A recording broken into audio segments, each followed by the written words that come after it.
Okay, folks, I'm very excited today because we have a special guest today, and I'm going to introduce him in a little while. But as you guys know, ProfitMAX podcast is all about bringing you insights from industry leaders so that we get a better, broader understanding of how business works, what are the success principles, and so on.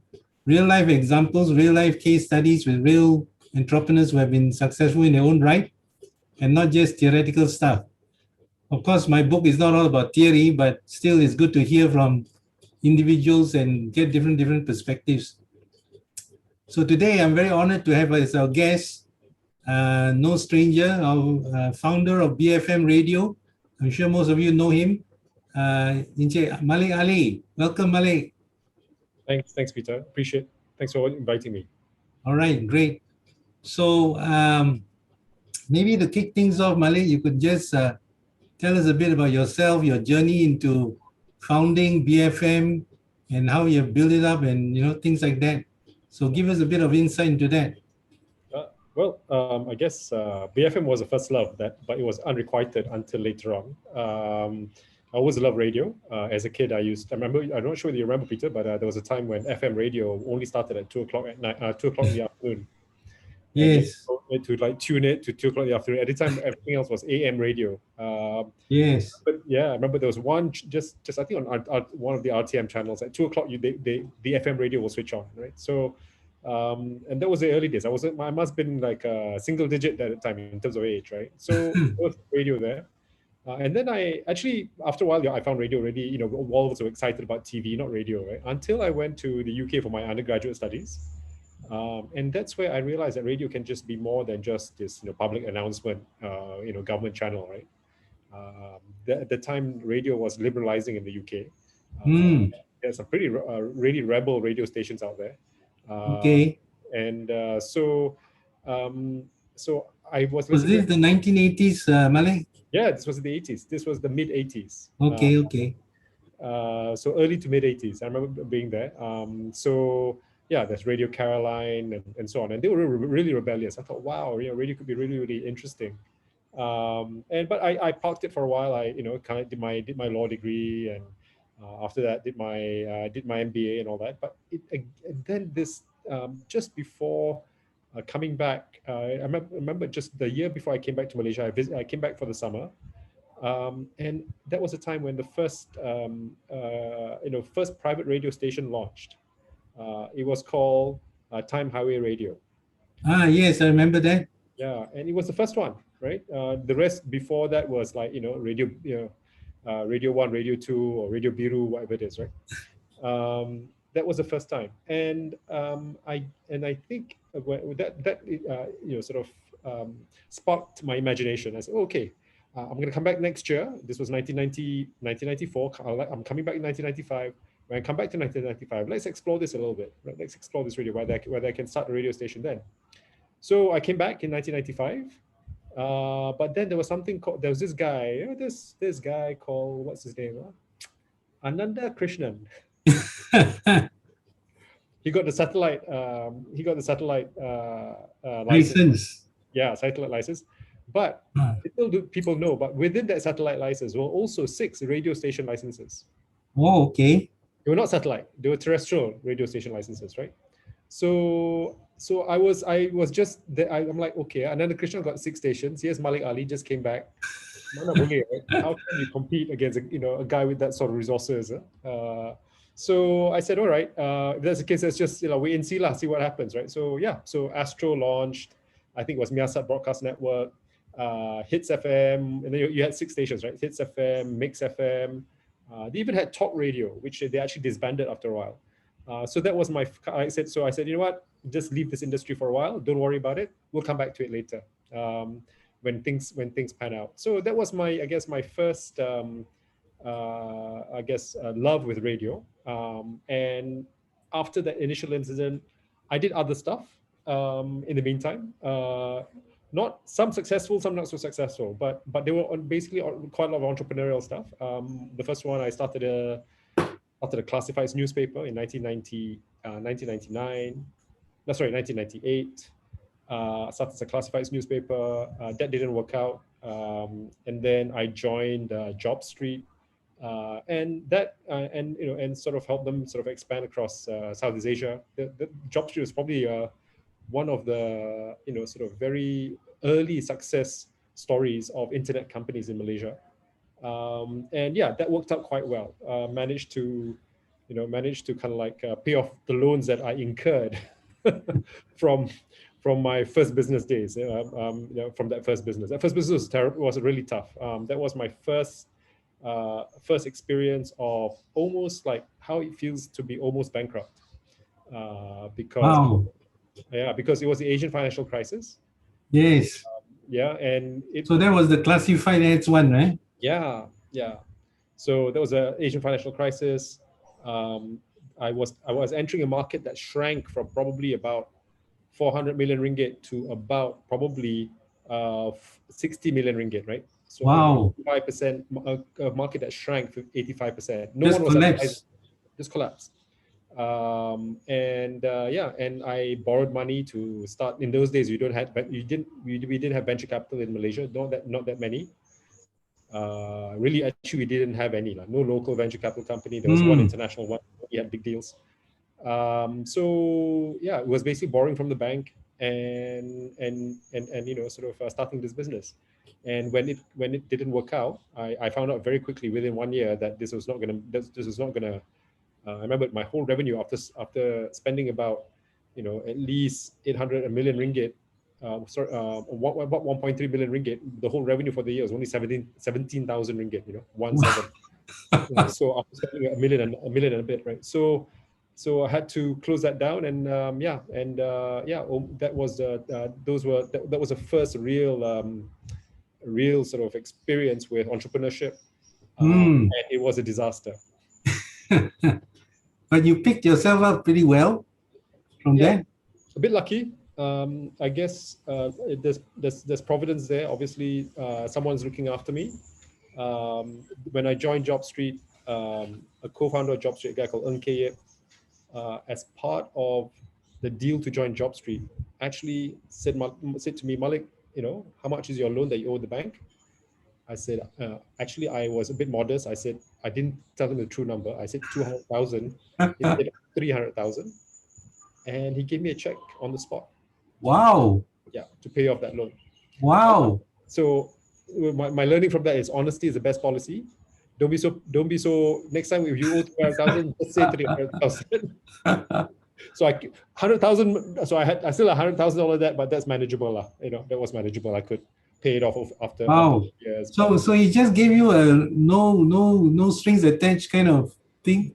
The only string was it's just verbal. It was just like, Malik, if you leave Job Street voluntarily, You have to pay back. but if we ask you to leave because we don't match, there's no fit, then you don't have to pay back. Oh wow. Yeah, I mean, Wow. think about it, right? When how can you get a deal like that, right? So, Yes. Amazing.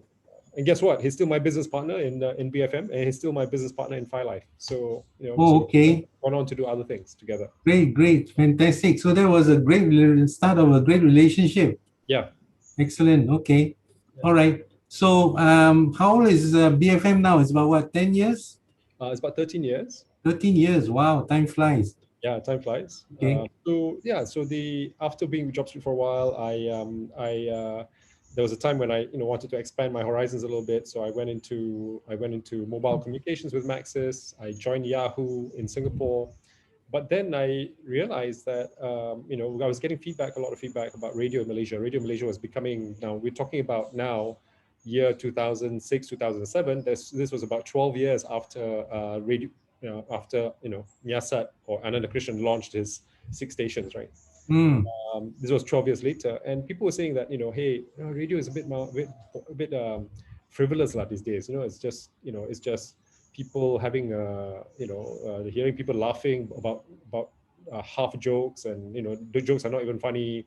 And like a whole lot of this. I think everyone's trying to be the original. I know there was a couple of very very talented presenters in the early days of radio. Everyone's trying to copy them, mimic them, think that that's the formula, right? So everyone did the same thing. So I thought, hey, maybe I can come back to my first love, right? There is an opportunity here. So someone said, oh, you need to know people lah, you need to have connections lah. So I'm like, never mind lah, I just apply first and see what happens. MCMC, the regulator says, oh, you want to apply for a license, just apply here. They just write, this is what the application looks like. So I just followed lah, just followed their guidelines, how to apply and all that. And everyone keeps saying to me, no lah, you can apply, but no one will say yes. And then I got to the point where they said, oh, the application is received. Come, let's can we have a meeting? So I had a meeting with the licensing head at the time, and she said, look, Malik, I would love, this is a fantastic idea to do a business radio station, but I'm really sorry, but we just don't have any frequencies. We can't find any frequencies, and so on. So I'm like, all right, so that's a problem, right? So I just went back and said, look, I'm not going to accept no for an answer yet until I exhausted this thought. So I just hunted what are the frequencies out there that's been given out, etc. I realized there were at least 2 frequencies that people had got the licenses, they got the licenses, but did nothing about it. They were just squatting on it, right? So I went back and said, hey, these are the 2 frequencies, who owns them and things like that. So I just went back and tried to figure it out. And I managed by a half chance, what my partner in BFM actually knew.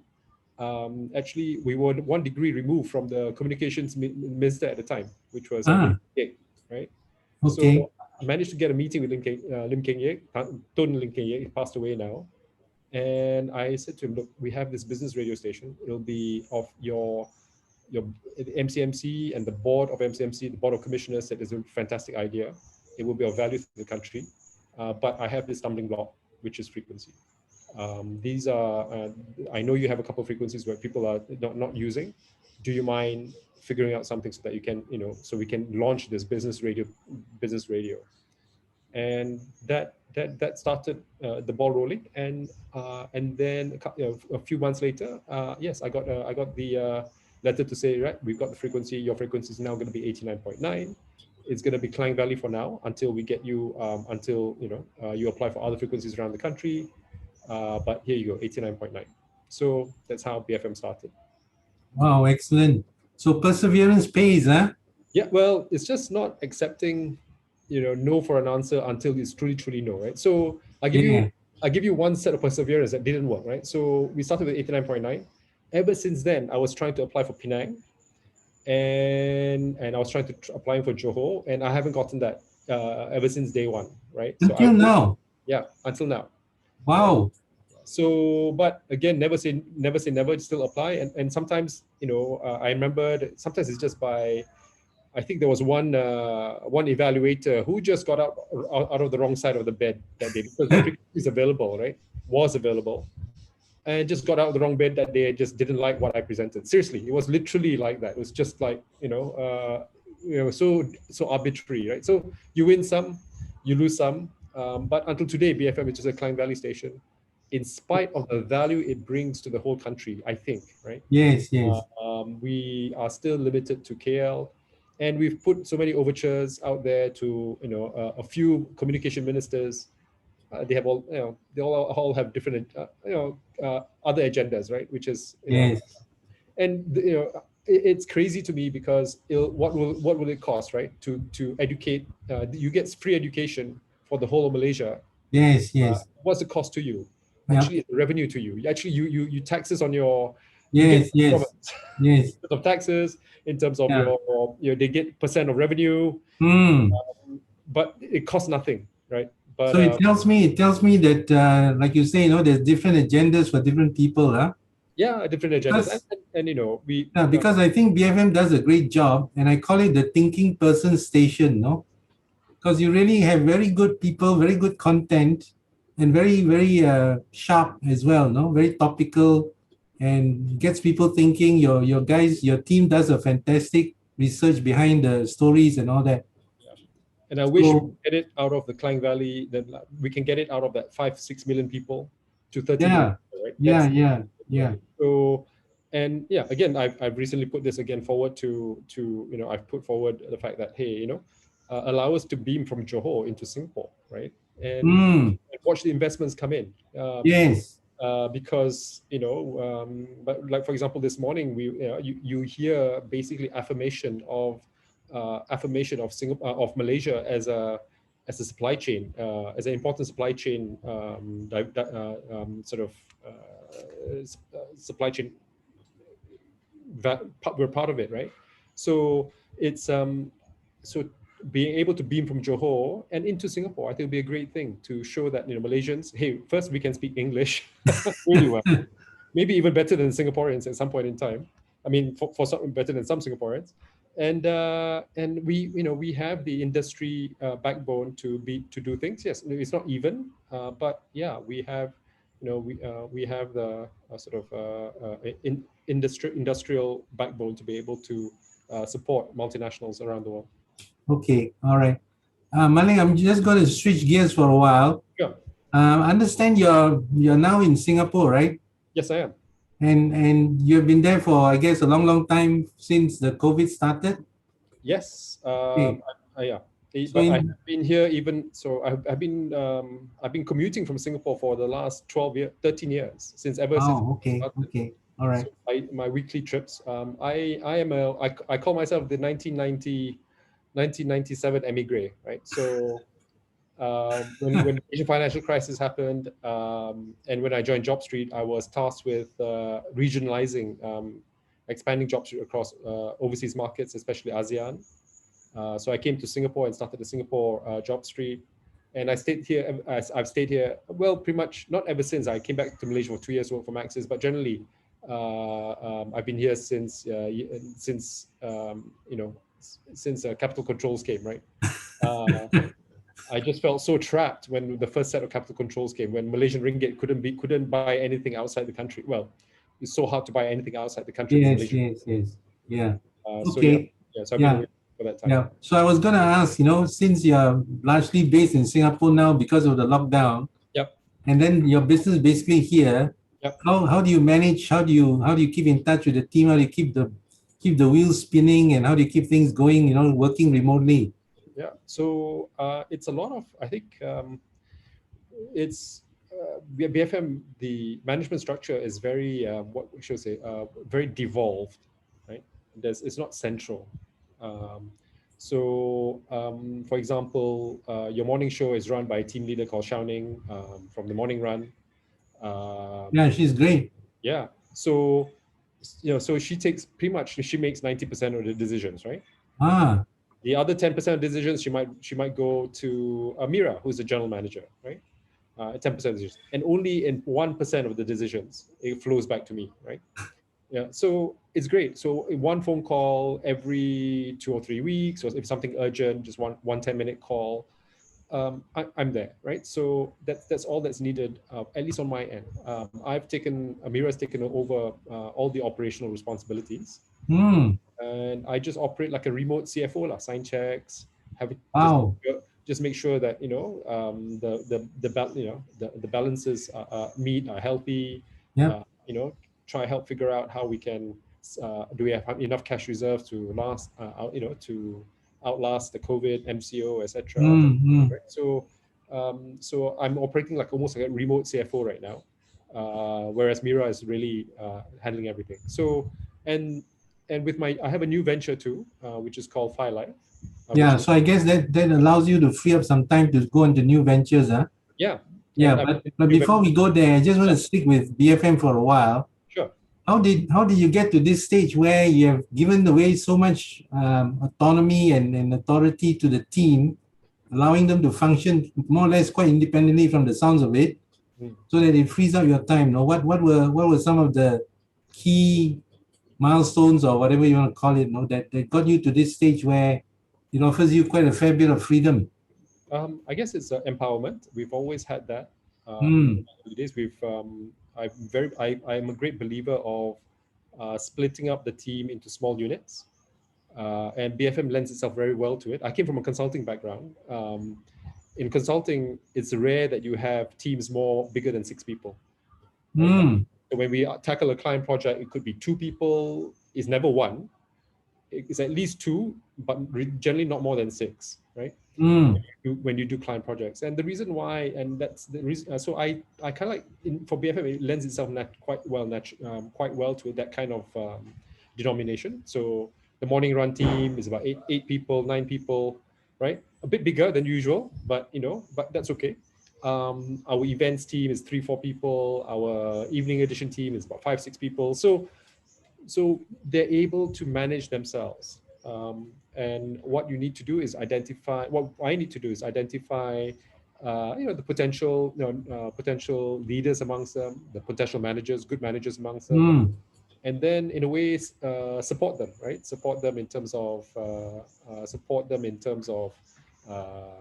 management advice or helping out with solving some problems, etc. Mm. And usually they're not just one leader in every team. There's usually 2 or 3, right? In a team of 8, there's 2 or 3 people who can do this. So we cultivate all those 2 or 3 people that want to take on this sort of role, and Okay. so that's what happens. So So it's once, kind of like having strategic business units within the company. yeah, yeah, Huh? yeah. Okay, And amazing. so the morning run team will focus on business, and they are the business team. Mm. And they lead so they do that. We have a enterprise team that focus on entrepreneurship, and the how to the kind of the self-help, Yeah. how to improve yourself, etc. So Mm. they run the show between 10 till 2 p.m. And yeah, So I so mean, are these teams involved or rather responsible for the bringing in the advertisers and the bottom line as well, or so they just the cooperate. operations? Yeah, but we have another team that brings in the sales. Okay. As of course, we need to connect back to, we need to, they can't just operate completely independently and say, oh, I don't care about sales. So Mm. we say, hey, as part of your responsibility is to execute some and generate ideas for our sales team, right? And our sales team are not the kind of like just sell and not think about the content. They sell with content in mind. Mm. The product very well. So they say, you know what, actually, you want to do that? Don't hard sell. Why don't you do this instead? Why don't you do a short interview about this, and then we will market it as an advertorial, and we make it really nice. We make it really presentable, listenable, and bring it in. And who's going to carry it out? Oh, our our radio team is going to carry it out, right? But they don't carry it out and just say it. They kind of like put some thought into it, into how to bring this into the conversation. Right? Okay, great, excellent.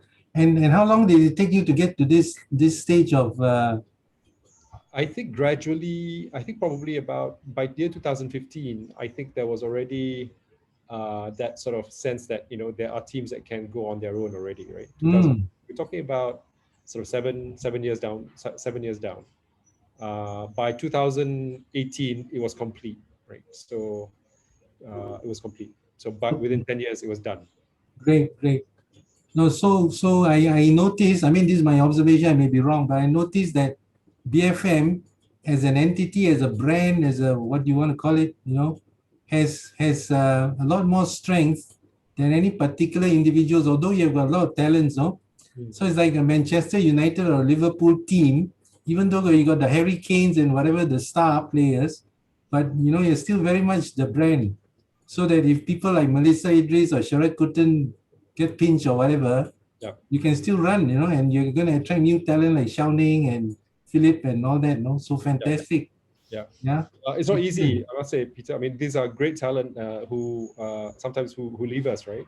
Yes. Um, and it's and I always sort of like, like, oh, what do we do wrong, when we leave. But yeah, you're right. In the meantime, that we always need to we will always sort of develop talent internally, so that we create successes, we create Mm, a line of people, and sometimes we're surprised, right? We're surprised ourselves. I'll give you one example. So Shazana Mokhtar, mm, she just came on the air about 2 weeks ago. She's been a producer for at least 3 years, if I'm not mistaken. And then I'm like, okay, she's done small pieces, before pre-recorded, etc. And then now she's live, and I'm like, wow, it's like duck to water, I'm like, how did this happen? And we didn't even, I don't even consciously think about it. But then there she was. She was, Yes, yes, all that weekly pre-records that she did for one show, it went on and on, and she did that for, at least 2 years. Now she's live. I'm like, I'm yes. and I'm actually quite, I mean, I'm pleasantly surprised, that this sort of, we didn't kind of like consciously say, oh, we encourage it, but there's no conscious like, all right, tomorrow you must do this kind of thing, right? So yeah, so that happens, which is Yeah, great. yeah. That's great. No, it reminds me of what Peter Drucker used to say, culture eats strategy for breakfast. So it sounds to me like you have built an amazing culture within the BFM team. No? Although I've only interacted with one or two of them, and very, very shortly when I was invited to do one or two interviews. But it looks to me that way, that you have really created an amazing culture where the team is able to work independently and yet flourish. And it brings out the good qualities, the best in all of them. Yeah. So Yeah. if you have one or two pointers on that, that would be great, no, Malik? Um, I think so. I hope so, because I think, to be honest, I've been responsible for the culture probably until only, like, 2017, 2018. Mira now is the custodian of the culture, and yeah, and but I think it's the core is continuing, right? Yeah. I think it's has to do with, um, you know again, Malaysia is a very hierarchical society. Mm, And I think that if you have a hierarchical culture, that destroys, you can't, it's so hard to even start. And I think that's half the problem. We are very feudal. Some people say, we're very hierarchical. That's for sure. And when you have a hierarchical culture, what then happens is that, then it's like everything's based on what the boss says, right? mm, And then if you have rival bosses, then which boss do you say? Then it comes in what we call politics and camps, right? Two bosses come in, you have a hierarchical culture, is an issue, right? It becomes, yes, who yes. do you listen to, right? Let's Whereas, see who has got more clout. yeah, we've got more, but whereas, if you have, if you devolve the decision making, meaning that, hey, it's not one person making decision, right? It's 70 people making smaller decisions, and maybe another 12 making slightly bigger decisions, and Mm, and maybe two making the critical decisions mm, then mm, I think everyone has their own, sort of, everyone feels involved, everyone feels engaged, and kind of like feels a sense of ownership, right, over what they do. So I think that's the important thing. Breaking that hierarchical culture, first and foremost, mm, and then support and creating an organization structure, or rather lack of structure, to support that kind of devolved decision making. So breaking up our 70 people into 10 cells, roughly, like, on average, 10 cells of 7 people each, right? Breaking it up and just saying, okay, you guys operate like a, like almost independent. We have coordination type things, so where all, everyone comes into, not everyone, but the team leaders come into one room or one Zoom call. mm. But at the end of the day, that they're left to do their own their own thing, their own independent things. Just keep everyone Okay. in the loop. So it's almost like, a regular army fighting a guerrilla army, right? A guerrilla cell, right? Each, right? So the guerrilla cell works independently, but this one, they have communications with each other, right? So yeah, it's that's how we operate. Must have gone through some growing pains in the process, right? For sure, for Yeah, sure. yeah. Okay, First 2 years, that's great. actually, first year, I just talked about it this morning. We just had an induction with the newbies at BFM, and I always talk about that first year. At the first year, we lost half our employees. Wow. And I'll give, and one thing is basically because, to a large extent, it was my own inexperience. I've never managed creative people before, right? Mm, I've always managed, well, managed the people at Job Street, people at Boston Consulting Group, etc. More left brain people, much more data oriented, right? and not so much on the sort of like they don't need they're not to you convince through facts and analysis, which is probably the easiest way to convince people, right?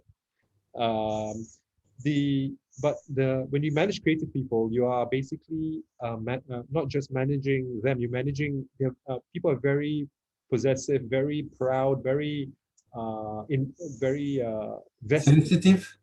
Vested. I would say sensitive. I would say very vested in their ideas, right? So when you reject some ideas, or you say no because you got to move, right? You have to make a decision, and if the decision goes against you, people feel very hurt. Creative people feel very hurt, and and that passion then gets unleashed and manifests itself in different ways, negative ways. So I had to learn that the hard way, right? By having half the team leave me, right? And only the business people were left. The business people were not great presenters, Business people were like, okay. I remember in those days it was Chuang and Noel. We were like, oh shoot, all our presenters have left us. Chuang, Noel, you haven't presented at all in your life. I said to them, I remember I was in UK at the time. I'm going, okay, you know what? I'm gonna scramble and get you someone. So we got this guy who came from CNBC, came to KL, and coached Chuang and Noel for I think 6 weeks on the trot, daily, every day before they went on. And my gosh, I think it sounded really rough the first few weeks. But we survived, we survived. And so basically it was a baptism baptism by fire. Really, yeah. I So mean, now you tell the story, it's so amazing, no? Because if you listen to Chuang and Noel now, you think they're like super gifted and talented and all that, no? Yeah. So to hear this is quite amazing. Yeah. Yeah, and Okay. I remember going to Chuang. Hey, you sound like as if like there was a spaceship that just arrived next door. You sound so stunned. But yeah, so I think so. But now I guess having now managed on both the sort of the analytical side as well as the creative side, Hmm. I realized that there are management lessons, right? I think one biggest lesson I've learned is in management is this saying, right? I think it could be biblical. Treat others as you want others to treat you, right? Yep. Uh, that doesn't work. That doesn't work. Yeah, because not everyone is like you, right? Exactly. That's the crux. Yeah. That's the crux. Everyone is a little bit different, and because of that, what you think, you say, okay, I'm treating you the way I would treat myself. But if you're an analytical person and you're treating that person a bit coldly, not giving affirmation for the idea, that person's the other side of the creative person. You're saying, you're going data. Yeah, but your program is not attracting any listeners. Look at the data, right? They're not attracting any listeners at all. We should cancel the program. And to you, that's how you would like to be treated. You want to know the truth, and you want to be, you let the data decide. The creative guy will turn around and say, but the data is wrong. That this it's a fantastic show. Ask these 3 people, right? And they absolutely love it, right? So that saying about treating people as you like others to treat you doesn't work. Yeah. That's true, right? It's not one size fits all, huh? Not at all. Okay. And I think, and right now, that's why we have, like today, as we are speaking, there's an induction going on about exactly this topic, about how we all think differently, and how do we kind of like address that? How do we manage that, right? There is a very a senior executive in BFM who, for a long time, we cannot talk directly to each other because whatever I say becomes very frustrating for her, right? So we actually went through an intermediary. We actually said, you know what, I'm going to say to this, although I would love to talk to you directly, I can't. We recognize that. We both recognize that. So I'm going to talk to you through an intermediary who can take my very very sort of generic kind of like statements and so on, and bring it to a medium level, and then that person who I want to convey to can distill it into much more granular level, right? So we have that kind of situations, and we're very proud of it in a way. Like, oh yeah, we solve our problem. Before we used to get, it was so frustrating. Now we have a way of doing it, right? So that's great. That's amazing, man. So you actually have a third person, the kind of like a diplomat to Yeah. interface, Yes. and yet And both always, parties are totally happy and accepting of yeah, it. think of it. That's fine. Amazing. Yeah. And then now, after doing a few years of that, now we're actually okay. Now we actually can talk to each other, right? Directly. And there's some people who say, Malik, they're willing to say this, Malik, I can't talk to you when you're in this mode right now. You're too, you're like 5 ideas a minute kind of thing. It's too fast. I need to step out. I'm not in the mood. Uh, Hmm. I'll come back. Can we come back and regroup and do this tomorrow? Okay. All And right. and don't take Great. it. Great. Don't take if we don't take it as an insult. I think that's okay, right? I mean, you say someone's Hmm. and saying, hey, putting their hand up and saying, I can't talk about this at the moment. The way it's can we regroup and talk about this later? That's fine. I think we That tells me a few things about your culture, Malik. That there's a great level of acceptance and trust and openness. Not just written on the wall. It says we have an open door policy, but you actually practice it. It allows people to be respected and to be treated as they are, and to be able to communicate at an equal level rather than, like you said just now, not too much hierarchy. yes. Yeah. And that's not easy. I know it looks and sounds easy the way you articulate it, but I'm sure there must be tons of work behind it. It's a ton of conversations. Yes, you're right. There's a lot of Okay. conversations Okay.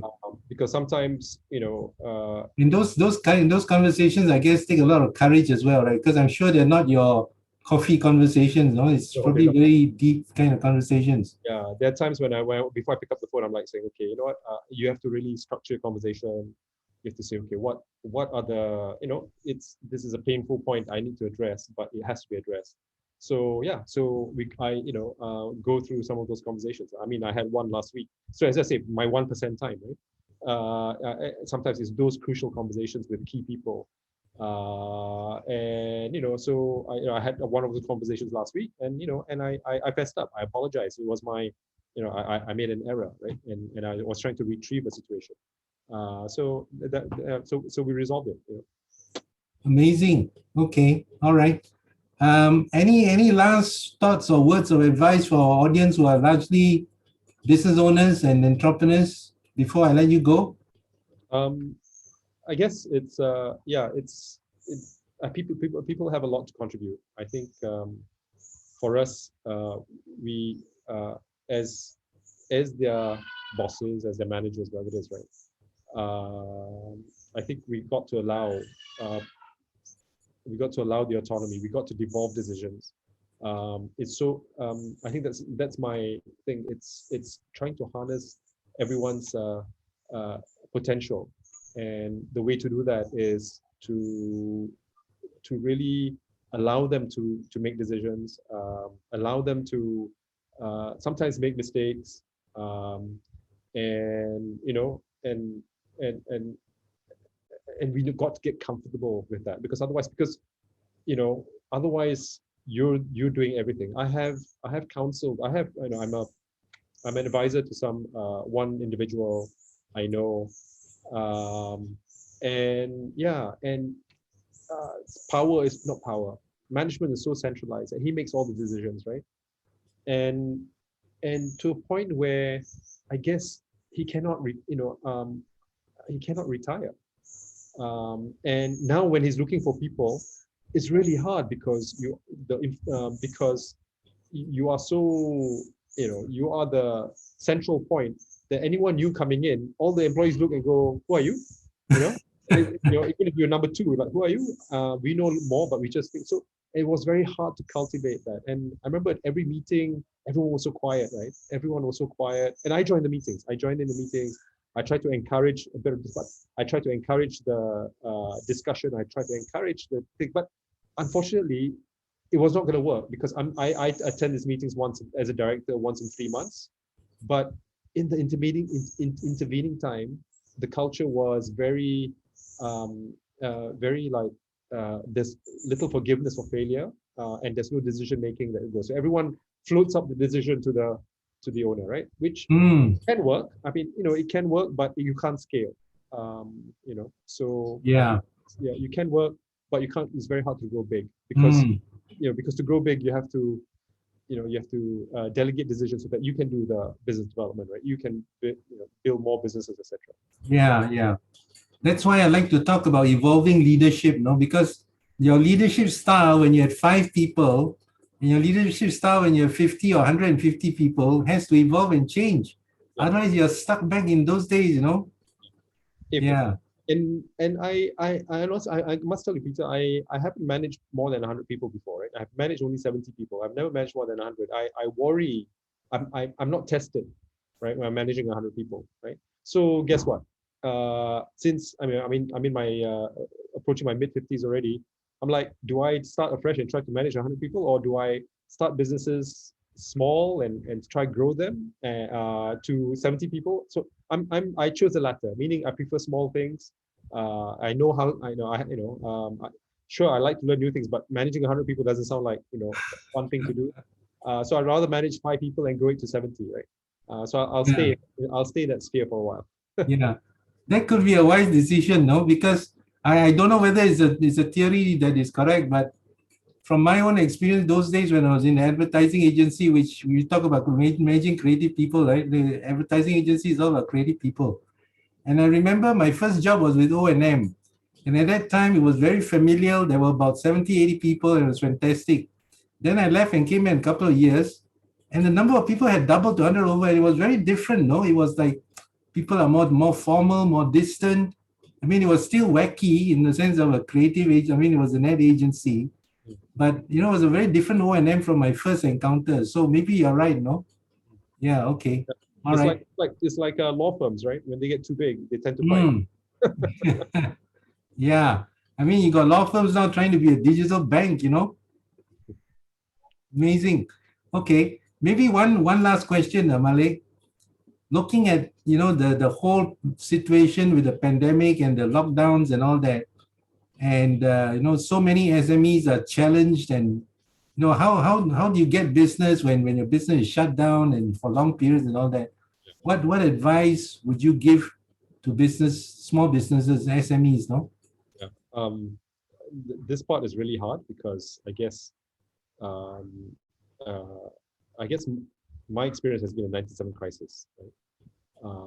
And because of the 97 crisis, I think a lot of people are going through their own version of what I went through in 97. Um, the What 97 taught me was keep keep a cash reserve for your company to last. Not, I said to my fellow shareholders 6 months, right? Um, at least 6 months. You know what? That wasn't enough. Enough. Luckily for BFM, I said although 6 months, we had a year's worth. Um, and but that was the lesson from 97 crisis for me. Right? So in a sense, what I say is more preventative for future rather than now. Yes. The tough part is now. If you don't have that cash reserve, I think you really got to cut your, you have to survive. So you have to survive on two levels: one on a company level and one on a personal level. If trying to save the company means that you don't survive on the personal level, that you don't, it's hard. You've Yeah. got to survive on the personal level. Yeah. So how do if you owe money to the bank, you have to survive the personal level. You have to go back to them and say, look, I need to restructure. You shouldn't charge me fees, and this, get my moratoriums, this and that, right? So first take care of your personal level. And if it means that you have to shut down your company to save your personal level, do that temporarily, right? Do that. You can always come back again later. You can live to fight again, but first you have to live. So I think that was my thing is just take care of yourself first. Um, uh, don't kind of like multiply the, you know, and in your heart, figure out. I mean, we as businessmen, we all know this now. In your heart, ask yourself, is this business really uh, will really make it in the end, right? I think we all know the answer to that. Not depending on anything, just say if the next 6 months were like this, even if it's another 9 months like this, the situation's this sort of uncertainty and all that, will your business make it in the end? Right? If your answer to that is no, then you need to start thinking about how to protect what you have left, meaning yourself, your assets, your personal assets, and so on, your liabilities. You got to. I was there in '97. I know in my heart when your business when you spend $1 million and your revenue was only 17,000, the writing's on the wall, right? You know already this is not going to work out. So what do you do then? So that's when you start sort of making sure that you're taken care of, right? Because you know that this is not going to happen. So I think you have to ask yourself in hearts of hearts, even if things recover and it's still a marginal business, right? You just maybe if things all work out by December, things like that, I can still maybe just make enough to cover costs. That's not good enough, right? Because you have a whole bunch of loans or whatever that you need to pay off and so on. So you really need to understand. You really need to kind of ask that honest question: can you make it or not? Okay. On that note, Malik, I just want to thank you from the bottom of my heart. Really appreciate your time. More importantly, your openness in sharing your life journey and your lessons and some of the deep insights. Really appreciate it. Thanks a lot. Yeah, welcome. Okay.